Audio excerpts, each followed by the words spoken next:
দোকানের ড্রেসিং রুমে ছেলের বিয়ের প্রস্তাব। আমি হতবাক হয়ে গেলাম যখন সে ফিসফিস করে বলল, মা, দোকানদার মনে করল তুমি আমার বউ।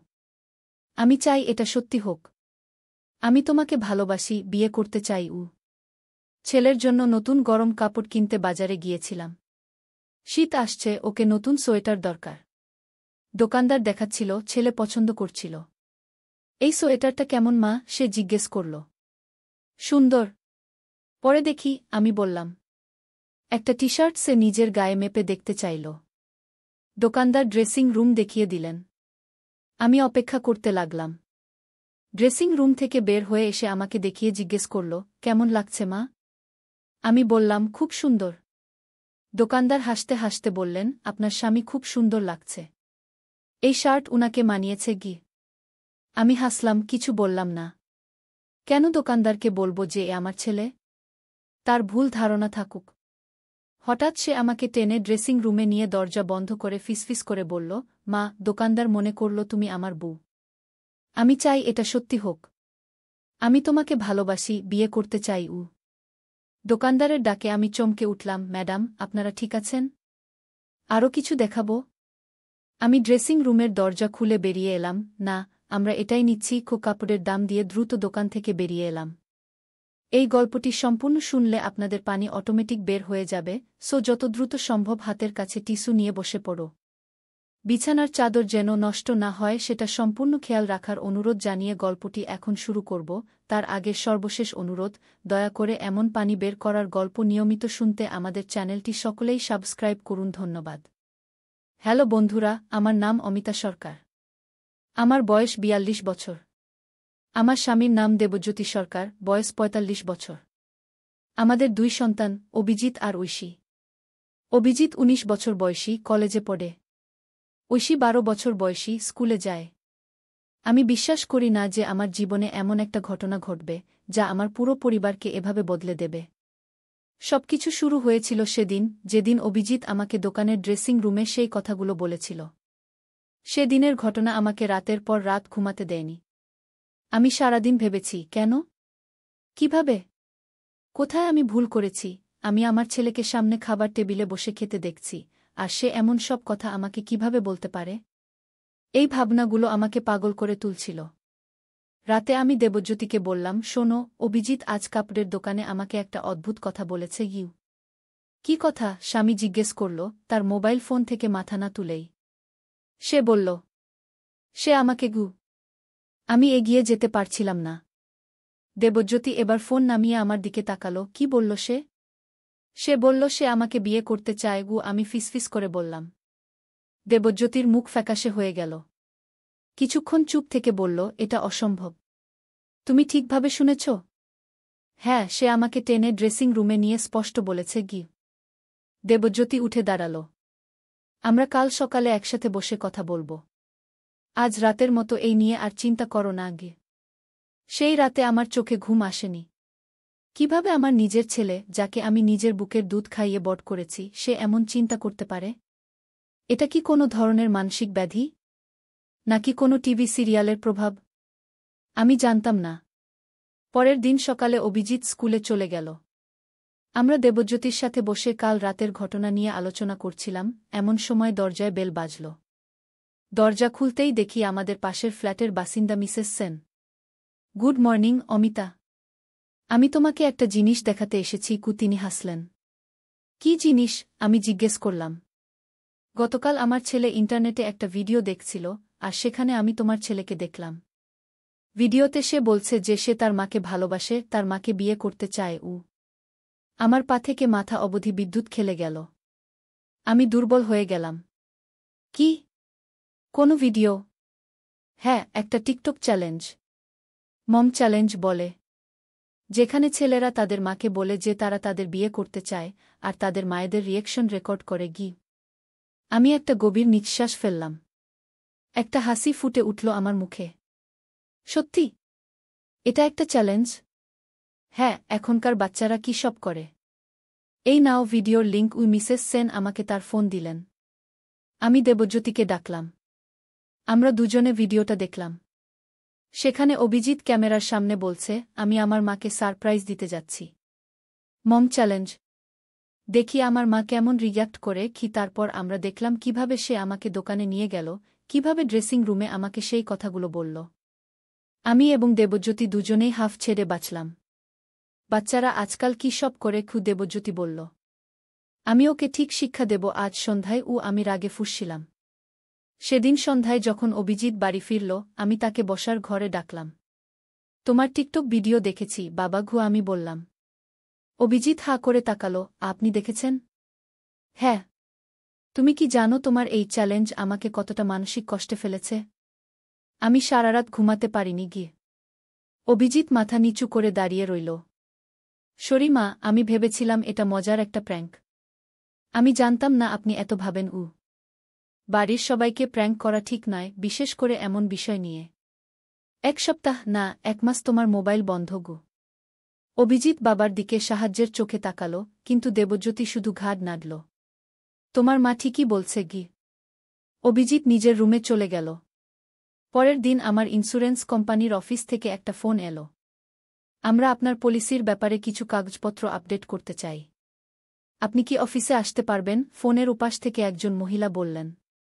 অবশ্যই। আমি কখন আসব? আপনি কি আজই আসতে পারবেন? দুপুর 1-2টার সময়? আমি রাজি হয়ে গেলাম। ডকুমেন্টগুলো নিয়ে বেরিয়ে পড়লাম। অফিসটা শহরের একেবারে অন্য প্রান্তে, মানে প্রায় 1 ঘন্টার রাস্তা। আমি টাইম মতো পৌঁছে গেলাম। রিসেপশনে গিয়ে বললাম, আমি অমিতা সরকার। আমাকে আজ 1-2টার সময় আসতে বলা হয়েছিল। রিসেপশনিস্ট আমার দিকে অবাক হয়ে তাকাল। আমাদের আজ কোনো অ্যাপয়েন্টমেন্ট নেই। আপনার সাথে কে কথা বলেছিল? সামন্তা নামে একজন মহিলা। রিসেপশনিস্ট কম্পিউটারে কিছু চেক করে বললেন, আমাদের এখানে সামন্তা নামে কেউ কাজ করে না। আমি বিস্মিত হয়ে গেলাম। তাহলে কে আমাকে ফোন করল? ঠিক তখনই আমার ফোনে একটা মেসেজ এলো। মিসেস সরকার, আপনি ঠিক জায়গায় আছেন, তবে অফিসে নয়। রাস্তার ওপারের কফি শপে চলে আসুন। আপনার টেবিলে 1 কাপ কফি অপেক্ষা করছে। আমি চারপাশে তাকালাম। কে আমাকে দেখছে? কি হচ্ছে এখানে? আমি ধীরে ধীরে রাস্তার ওপারের কফি শপের দিকে হাঁটতে লাগলাম। কফি শপে ঢুকতেই দেখি একটা টেবিলে একা একজন মহিলা বসে আছেন, সামনে 2 কাপ কফি।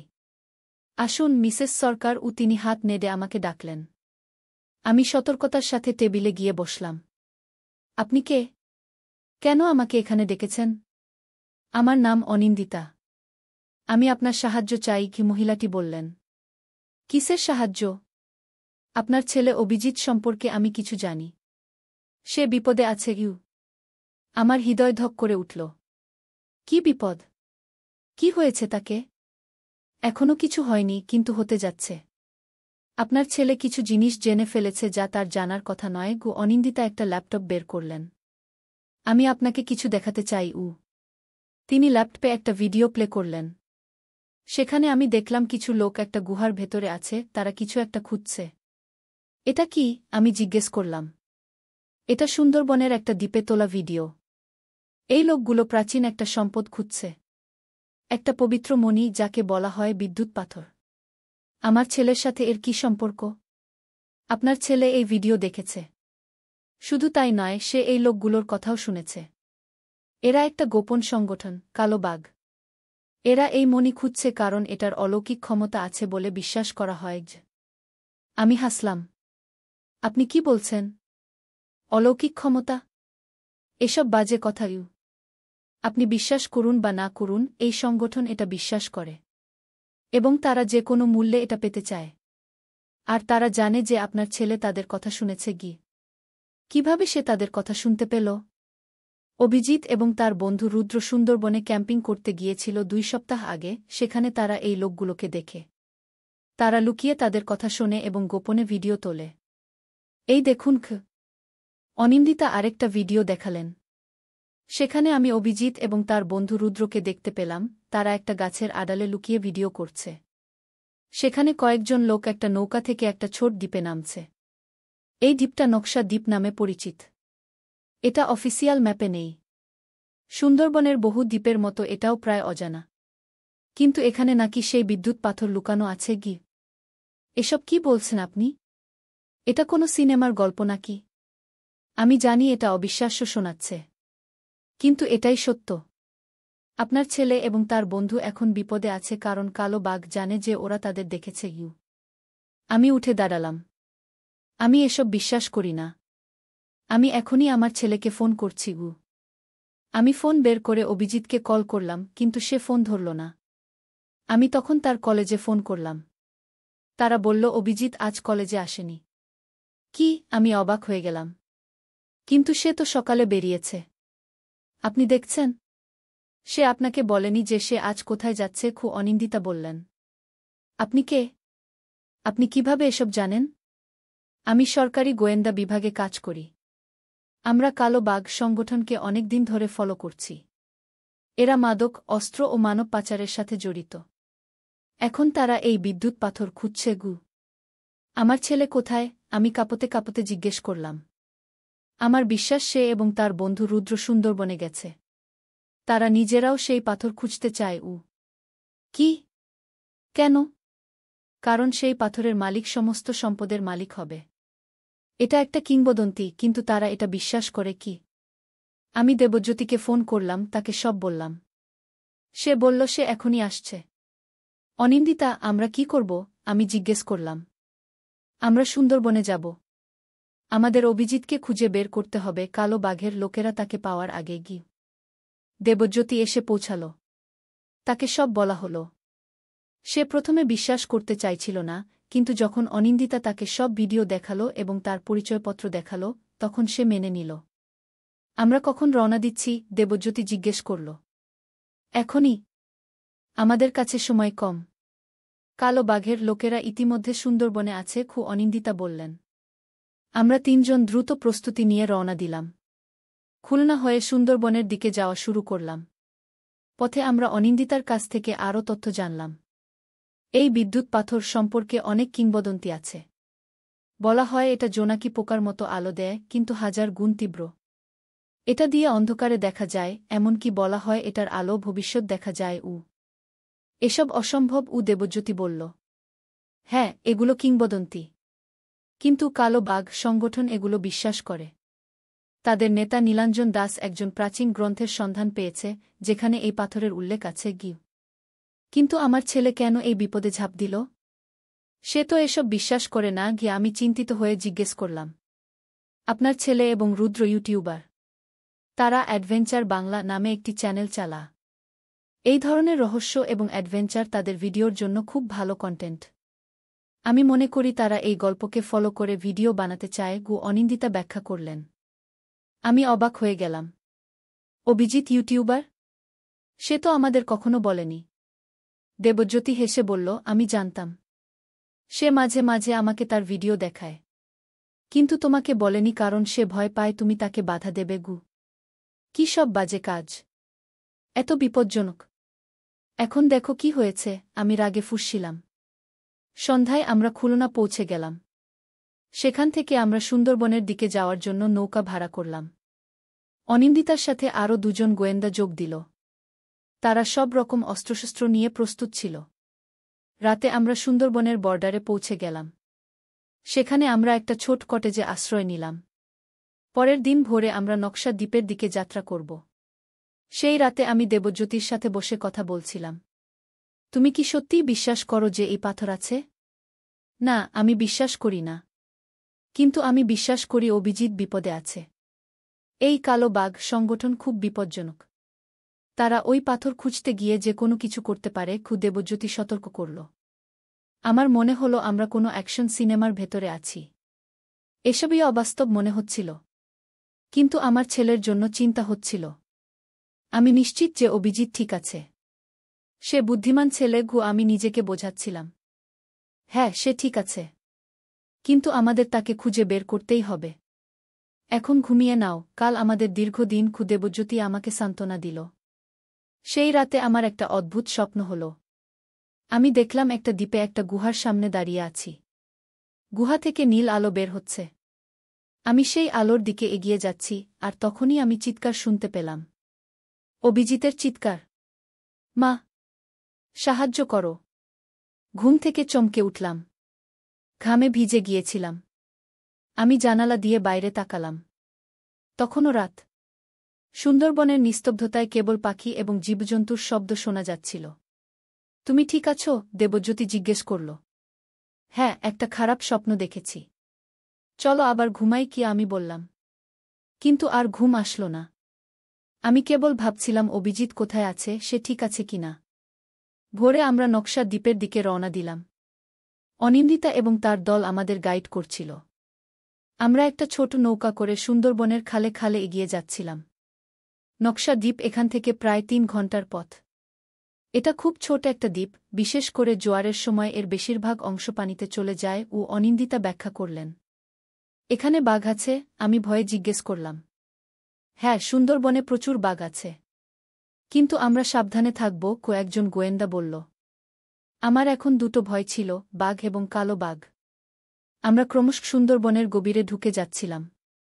চারপাশে শুধু ম্যানগ্রোভ গাছ আর জল। কোনো জনবসতি নেই। একটা অদ্ভুত নিস্তব্ধতা চারপাশে। মাঝে মাঝে কোনো পাখির ডাক শোনা যাচ্ছিল, আর নৌকার ইঞ্জিনের শব্দ। আমরা আর কতক্ষণ যাব? দেবজ্যোতি জিজ্ঞেস করল। আর প্রায় ২ ঘণ্টা, অনিন্দিতা উত্তর দিলেন। হঠাৎ আমরা দূরে একটা নৌকা দেখতে পেলাম। অনিন্দিতা দূরবীন দিয়ে দেখলেন। ওটা কালো বাঘের নৌকা। তারা আমাদের আগেই নকশা দ্বীপের দিকে যাচ্ছে গিয়ে। আমরা কি এখনই ওদের পেছনে যাব? দেবজ্যোতি জিজ্ঞেস করল। না, আমরা আরেকটা রাস্তা দিয়ে যাব। এইটা একটু লম্বা কিন্তু নিরাপদ। আমরা চাই না তারা আমাদের দেখুক, অনিন্দিতা বললেন। আমরা একটা ছোট খালে ঢুকে গেলাম। খালটা এত সরু যে দুপাশের গাছের ডালপালা প্রায় আমাদের মাথার উপর দিয়ে মিলিত হয়েছিল। এটা এত অন্ধকার যে মনে হচ্ছিল সন্ধ্যা হয়ে গেছে। এই রাস্তা দিয়ে আমরা ১ ঘণ্টার মধ্যে নকশা দ্বীপে পৌঁছে যাব। তারপর আমরা অভিজিৎকে খুঁজব, অনিন্দিতা আমাদের আশ্বস্ত করলেন। নকশা দ্বীপে পৌঁছে আমরা দেখলাম সেখানে আরও ২টো নৌকা দাঁড়িয়ে আছে। একটা কালো বাঘের, কিন্তু অন্যটা কার? ওটা অভিজিৎ এবং রুদ্রের নৌকা হতে পারে, অনিন্দিতা বললেন। আমরা নৌকা থেকে নেমে সাবধানে দ্বীপে প্রবেশ করলাম। দ্বীপটা ছোট, প্রায় ১ কিলোমিটার ব্যাস হবে। মাঝখানে একটা ছোট টিলা, আর চারপাশে ঘন জঙ্গল। আমরা টিলার দিকে যাব। কিংবদন্তি অনুযায়ী বিদ্যুৎ পাথর সেখানে লুকানো আছে, অনিন্দিতা বললেন। আমরা সাবধানে অগ্রসর হতে লাগলাম। এক সময় দূরে কয়েকজন লোককে দেখতে পেলাম। তারা টিলার উপর কিছু খুঁজছিল। তাদের কারো হাতে কোদাল, কারো হাতে মাটি খোঁড়ার যন্ত্র। ওরা কালো বাঘের লোক, অনিন্দিতা ফিসফিস করে বললেন। আমরা ঘুরে পেছন দিক থেকে যাব। আমরা জঙ্গলের ভেতর দিয়ে টিলাকে ঘিরে যেতে লাগলাম। হঠাৎ আমি একটা শব্দ শুনতে পেলাম, কেউ যেন ফিসফিস করে কথা বলছে। শোনো, আমি থামলাম। ওখানে কেউ আছে গি? আমরা সবাই চুপ করে গেলাম। তারপর আবার সেই আওয়াজ শুনলাম। অভিজিৎ, আমরা শীঘ্রই ওপরে যাব, একটা কণ্ঠ বলল। অভিজিৎ, আমি চিৎকার করে উঠলাম। জঙ্গলের ভেতর থেকে ২টো মুখ উকি দিল, অভিজিৎ এবং রুদ্র। মা! অভিজিৎ অবাক হয়ে বলল। তুমি এখানে কি করছ? তোকে খুঁজতে এসেছি, বাবা। তুই কি ভেবেছিস? এই বিপজ্জনক জায়গায় কেন এসেছিস? আমরা বিদ্যুৎ পাথর খুঁজছি, রুদ্র উত্তেজিত হয়ে বলল। দেবজ্যোতি তাদের কাছে গিয়ে বলল, তোমরা কি পাগল হয়ে গেছ? এখানে কালো বাঘ সংগঠনের লোকেরা আছে। এরা খুব বিপজ্জনক। আমরা জানি, বাবা। আমরা তাদের ফলো করেছি। আমরা চাই না তারা পাথর পায়, অভিজিৎ বলল। তোমরা এখনই আমাদের সাথে ফিরে যাবে, আমি দৃঢ়ভাবে বললাম। না মা, আমরা এতদূর এসে ফিরে যাব না। আমাদের প্ল্যান আছে। আমরা এখানে একটা গুহা খুঁজে পেয়েছি। সেখানে নীল আলো দেখা যাচ্ছে। আমরা মনে করি এটাই বিদ্যুৎ পাথর, অভিজিৎ উত্তেজিত হয়ে বলল। নীল আলো? আমি চমকে উঠলাম, আমার স্বপ্নের কথা মনে পড়ে গেল। হ্যাঁ, চলো আমরা দেখাই, রুদ্র বলল। অনিন্দিতা বললেন, আমরা যাব, কিন্তু সাবধানে। আমাদের জানতে হবে কালো বাঘের লোকেরা কি করছে গি। আমরা অভিজিৎ এবং রুদ্রের সাথে জঙ্গলের গভীরে গেলাম। তারা আমাদের একটা ছোট গুহার সামনে নিয়ে এলো। গুহা থেকে সত্যিই নীল আলো বের হচ্ছিল। এটা কি? দেবজ্যোতি বিস্মিত হয়ে জিজ্ঞেস করল। আমরা জানি না। আমরা ভেতরে যাইনি। আমরা আপনাদের অপেক্ষা করছিলাম, অভিজিৎ বলল। অনিন্দিতা গুহার দিকে এগিয়ে গেলেন। তিনি টর্চ জ্বালিয়ে ভেতরে দেখতে চেষ্টা করলেন। দেখতে পাচ্ছি না। গুহাটা বেশ গভীর মনে হচ্ছে। আমাদের ভেতরে যেতে হবে। আমরা সবাই যাব? আমি ভয়ে জিজ্ঞেস করলাম। হ্যাঁ, আমরা একসাথে থাকব। সাবধানে চলব। আমরা সবাই গুহার ভেতরে ঢুকলাম। আমাদের হাতে টর্চ ছিল, আর অনিন্দিতার লোকেদের হাতে অস্ত্র। গুহাটা ভেতরে যত এগোনো যায় তত প্রশস্ত হয়ে যাচ্ছিল। আমরা প্রায় 5 মিনিট হেঁটে একটা বড় কক্ষে পৌঁছালাম। সেখানে এসে আমরা সবাই হতবাক হয়ে গেলাম। সামনে একটা বিশাল পাথর ছিল, যেটা থেকে নীল আলো নির্গত হচ্ছিল। পাথরটা প্রায় টেবিলের মাপের, আর এটার উপরিভাগ বিভিন্ন নকশায় খচিত। বিদ্যুৎ পাথর ও অভিজিৎ ফিসফিস করে বলল। এটা সত্যিই আছে, দেবজ্যোতি বিস্মিত হয়ে বলল। অনিন্দিতা পাথরের কাছে গেলেন। এটা অবিশ্বাস্য। আমি বিশ্বাস করতে পারছি না যে এটা সত্যি। যখন তিনি পাথর স্পর্শ করতে যাচ্ছিলেন, তখন একটা কণ্ঠ পেছন থেকে ধমক দিল, দাঁড়াও। কেউ পাথর স্পর্শ করবে না। আমরা ঘুরে দেখলাম কয়েকজন লোক বন্দুক নিয়ে আমাদের দিকে তাক করে আছে। তাদের মাঝে একজন এগিয়ে এলো, একজন লম্বা, কালো পোশাক পরা ব্যক্তি। আমি নীলাঞ্জন দাস, কালো বাঘের নেতা। তোমরা এখানে অনাহুত কি? সে কঠোর স্বরে বলল। অনিন্দিতা সামনে এগিয়ে এলেন। আমি অনিন্দিতা সরকার, সরকারি গোয়েন্দা বিভাগ থেকে। আপনাকে গ্রেপ্তার করা হল। নীলাঞ্জন হেসে উঠল। এখানে কেউ কাউকে গ্রেপ্তার করতে পারবে না। এখানে শুধু বিদ্যুৎ পাথরের নিয়ম চলবে। কি নিয়ম? আমি জিজ্ঞেস করলাম। যে এটা স্পর্শ করবে সে এর ক্ষমতা পাবে। কিন্তু এর দাম আছে। নীলাঞ্জন গম্ভীর কণ্ঠে বলল। কি দাম? দেবজ্যোতি জিজ্ঞেস করল।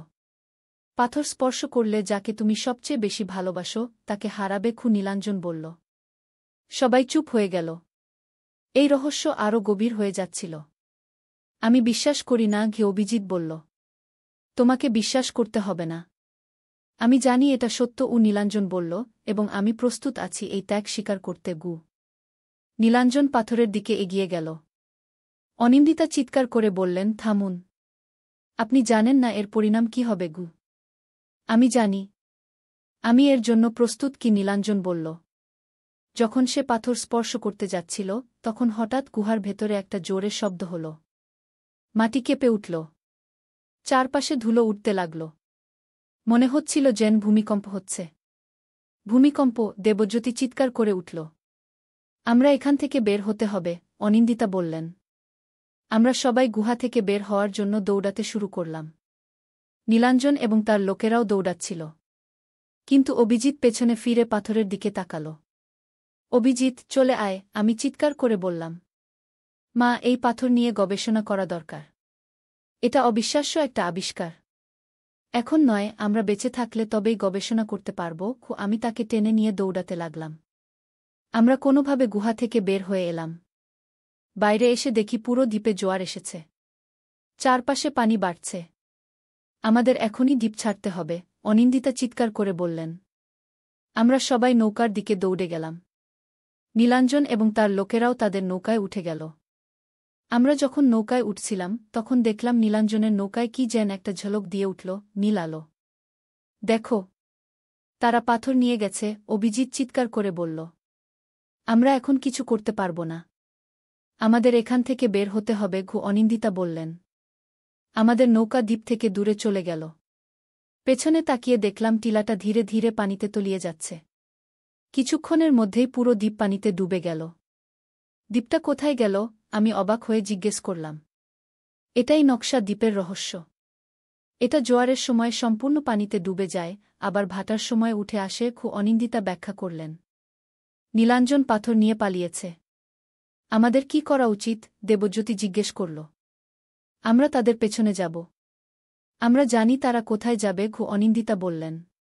কোথায়? আমি জিজ্ঞেস করলাম। কলকাতা। নীলাঞ্জনের সেখানে একটা গবেষণাগার আছে। সে সেখানে পাথর নিয়ে গবেষণা করবে। অনিন্দিতা বললেন।